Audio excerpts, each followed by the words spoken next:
ಸಮಾಚಾರ? ಓ ರಾಜಣ್ಣ, ಏನ್ ಸಮಾಚಾರ ರಾಜಣ್ಣ? ವ್ಯಾಪಾರನೇ ಇಲ್ಲ, ಡಲ್ ಅಂದ್ರೆ ಡಲ್.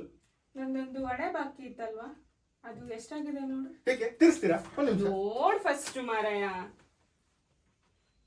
ನಿಮ್ದು 96 ರೂಪಾಯಿ 50 ಪೈಸೆ ಆಗಿರೋದನ್ನ. ಹಾಗಿದ್ರೆ ಒಂದ್ 100 ರೂಪಾಯಿ ಮಾಡೋಣ. ಮಾಡೋಣ. ಹಾಗಿದ್ರೆ ಒಂದು ಚಾರ್ಮಿನಾರ್ ಸಿಗರೇಟ್ ಕೊಡು. ಚಾರ್ಮಿನಾರ್ ಸಿಗರೇಟ್ ತಗೊಳ್ಳಿ. 96, 97. ಒಂದು ಮ್ಯಾಚಸ್ ಕೊಡು. ಒಂದು ಮ್ಯಾಚಸ್ ತಗೊಳ್ಳಿ. 98. ನೀನೇ 2 ರೂಪಾಯಿ ಕೊಡ್ಬೇಕು, ಕೊಡು. ನಾನು 2 ರೂಪಾಯಿ. ಸಿಗರೇಟ್ 2 ರೂಪಾಯಿ.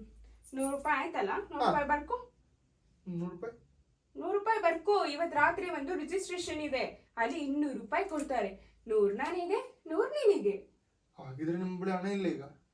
ದುಡ್ಡು ಅಂತ ಏನಕ್ಕೆ ಹಿಂಗ್ ಸಾಯ್ತೀಯ ಮಾರಾಯ? ವ್ಯಾಪಾರ ಡಲ್ ಇದೆ ರಾಜಣ್ಣ. ಈ ತರ ಸೀದೋಗಿರೋ ಮುಖ ಇಟ್ಕೊಂಡ್ರೆ ಯಾರ್ ತಾನೇ ಬರ್ತಾರೆ? ಪಕ್ಕದಂಗಡಿ ಜೋಸೆಫ್ ನೋಡ್ಕಲಿ.